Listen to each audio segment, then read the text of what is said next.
Bonjour mes nymphes et papillons en devenir.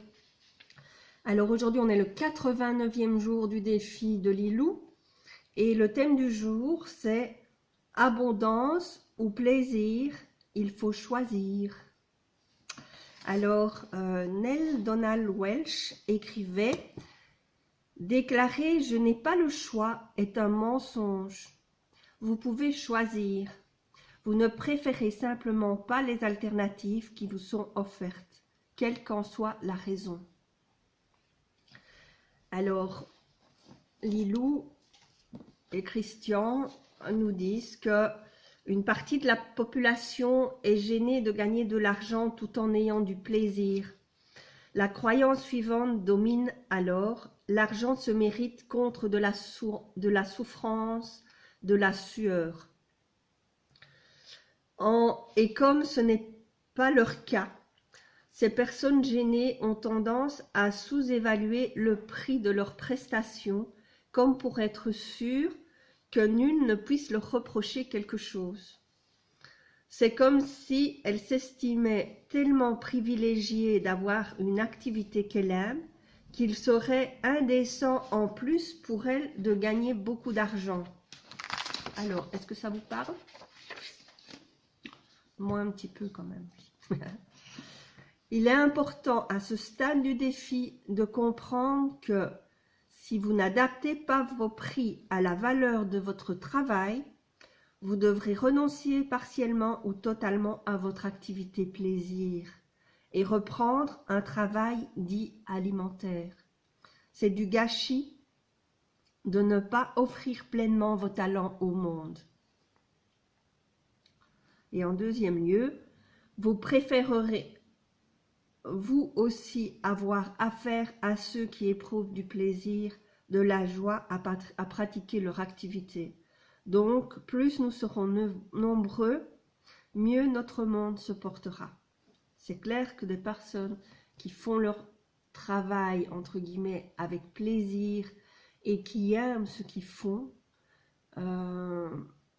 vous donnent autre chose, une autre qualité de travail. Et donc, c'est important que, d'avoir cet amour du travail, cet amour de ce qu'on offre comme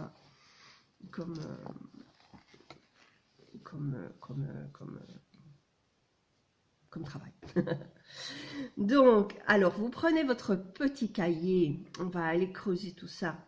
Donc, le défi du jour, on demande: avez-vous une telle croyance ou une croyance proche de celle-ci? Si oui, laquelle? À votre crayon et votre cahier. Qu'est-ce qu'il vous serait difficile d'entendre que vous n'aimeriez pas que l'on vous reproche? D'être trop cher, peu importe. Avez-vous tendance à adresser des reproches à ceux qui éprouvent du plaisir et gagnent beaucoup d'argent? Si oui, pourquoi? Quelle nouvelle croyance pourriez-vous mettre en place pour favoriser l'équation plaisir-argent? C'est déjà tout un programme. Donc, allez-y à vos crayons et je vous tire une petite carte là-dessus. Parce que je trouve que c'est vraiment très très intéressant. Pour moi en tout cas. Parce que je pense que oui, il y a quelque chose quelque part de cet ordre-là qui fait que j'ai du mal à lâcher mon travail alimentaire, ou en tout cas à ce que mon activité plaisir ou mon travail plaisir, j'ai du mal à que ce soit un travail déjà, donc me rapporte suffisamment pour lâcher mon alimentaire. Alors, puisqu'elle est venue toute seule, espoir, au bord d'une rivière en plus. Voilà, je vous la laisse comme ça pour que vous puissiez la recopier si vous voulez, ou la lire en tout cas. Et je vous la lis. Espoir, je cesse de douter et de diriger négativement ma pensée vers les régions inférieures, le monde des peurs. J'accueille et je m'approche à ma foi en Dieu, à son amour pour moi. J'avance dans la grande école de la vie, solide devant toute situation, car peu importe la noirceur, j'ai la certitude que la lumière reviendra. Il y aura toujours devant moi des possibilités infinies. Ben voilà, ça peut peut-être vous motiver ou vous booster dans vos réponses.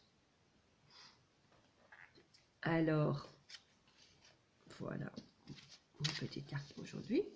Qu'est-ce que vous pouvez vous partager? Alors,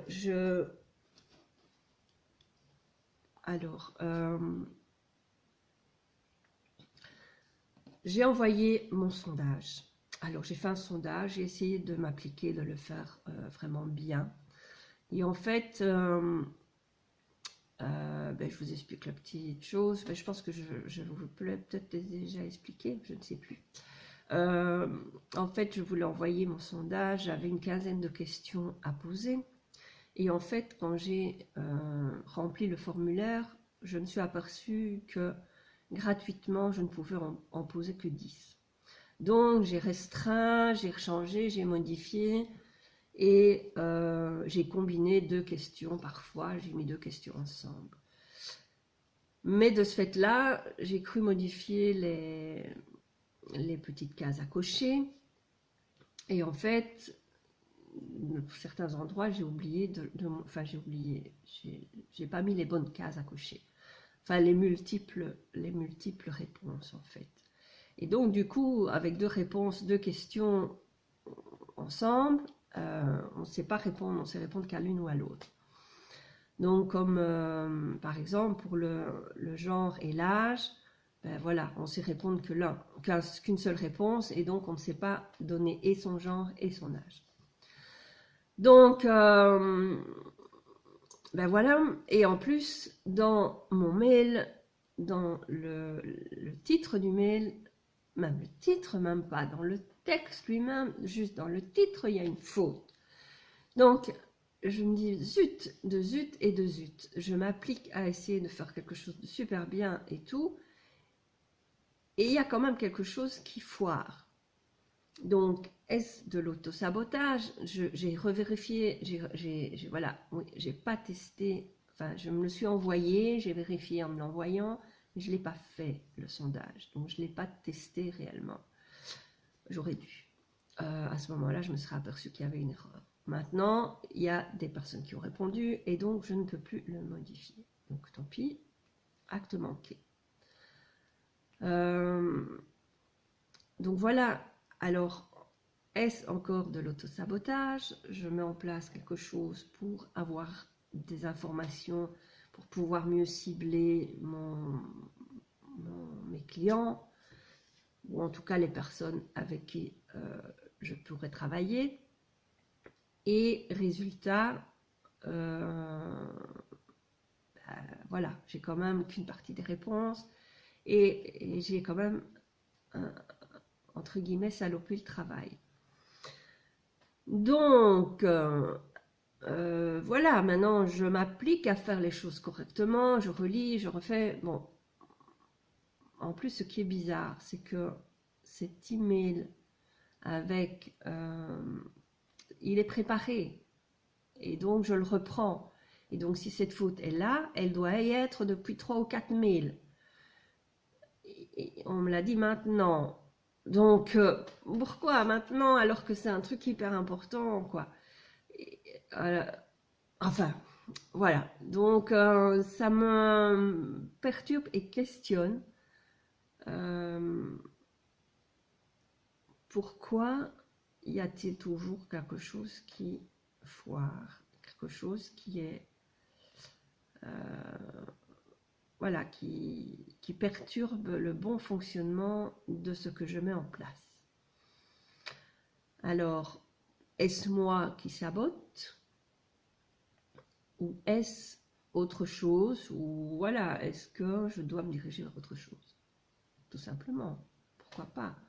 Et c'est toujours là où est ma question, en fait, où est toujours entre les signes, entre guillemets, de l'univers. Qu'est-ce qui est... voilà, qu'est-ce que sont... Comment interpréter les signes de l'univers? Est-ce moi qui ne m'autorise pas à réussir et qui met de l'autosabotage en place? Ou est-ce l'univers qui me dit non, ce n'est pas pour toi, dirige-toi vers autre chose, ou autrement, ou d'une autre manière, ou il y a autre chose pour toi, ou ben voilà, je ne sais pas. C'est perturbant et difficile à interpréter. Alors si vous avez des clés, si vous avez des idées, partagez-moi, dites-moi. Voilà, parce que bon, maintenant je sais que d'un autre côté on m'a dit que ça allait fonctionner, que les choses allaient se mettre en place, que je devais persévérer et tout, enfin bon voilà. Mais voilà, en d'autres temps, ben, voilà, d'autre part, il y a ce questionnement et ces choses. Donc peut-être bien est-ce de l'autosabotage, des choses qui, voilà, qu'il y a toujours quelque chose que je mets en place pour ne pas réussir forcément. Je ne sais pas encore. Mais bon, je vais tapoter dessus, je vais faire Ho'oponopono et lancer la question et les réponses me viendront d'une manière ou d'une autre, de toute manière. Donc, ben voilà. Voilà ce que j'avais à partager aujourd'hui. Et puis voilà. Je vous souhaite une bonne journée. Répondez bien à vos petites questions. Moi aussi, je vais le faire de toute façon. Et on se retrouve demain. Je vous embrasse.